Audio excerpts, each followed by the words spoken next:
Mulyati merupakan satu dari 20 orang korban penyelewengan bansos yang diduga oleh oknum PSM di Kelurahan Batang Arau.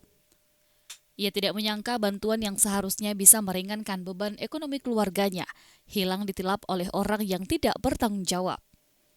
Padahal dana tersebut sangat membantu sekali untuk biaya kehidupannya sehari-hari.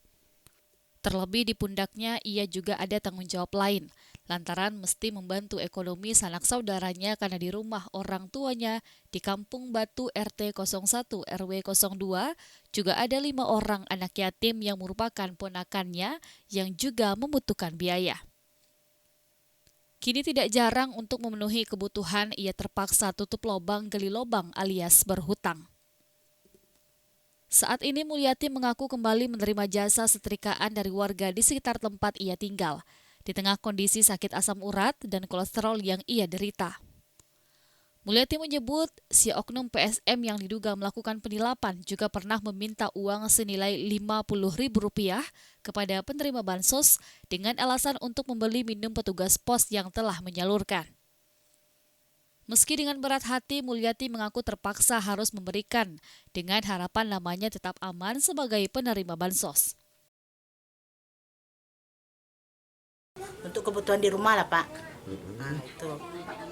Ibu punya anak yatim juga kapan? Ada, di sini ada anak yatim 5 orang, Pak. Tuh, Pak, yang kecil tuh.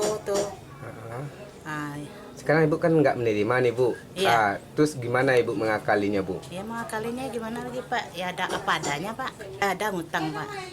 Kalau enggak ada tuh harus ngutang, nak, Pak. Nah, yang penting anak makan. Gitu. Iya. Oke, diceritakan, Bu. Iya, bisa apa, Pak? Dia minta datang ke sini kan, Pak. Habis sudah uang diterima uang tuh. Siap tuh dia minta kasih orang-orang pos belanja.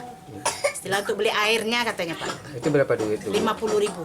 50.000. Iya. Berapa kali, Bu? 2 kali.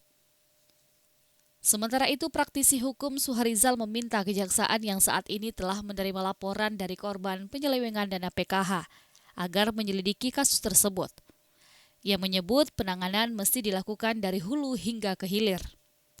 Doktor ilmu hukum tersebut meyakini oknum PSM yang terlibat tidak sendirian dalam menjalankan aksinya. Sesuai hukum yang berlaku, penggelapan dana bansos atau yang memanipulasi data masyarakat bisa dijerat dengan pasal 2 ayat 1 dan pasal 3 Undang-Undang Nomor 31 Tahun 1999 sebagaimana telah diubah dengan Undang-Undang Nomor 20 Tahun 2001 tentang pemberantasan tindak pidana korupsi. Ancaman hukuman maksimal yang diatur pada pasal itu adalah 20 tahun penjara. Syawaludin, Padang TV.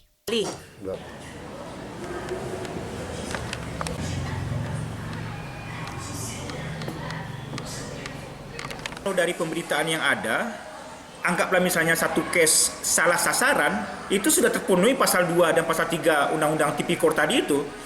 Ada unsur ada unsur melawan hukum, ada unsur penyalahgunaan kewenangan.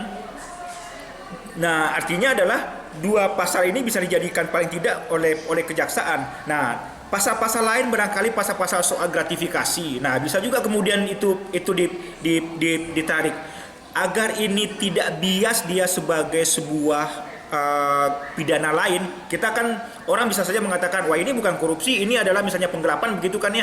Kejaksaan mesti masuk dari orang-orang yang punya kewenangan, punya kompetensi, punya hak untuk mengatur proses dari awal sampai dengan proses pencairan dana ini. Syawaludin, Padang TV.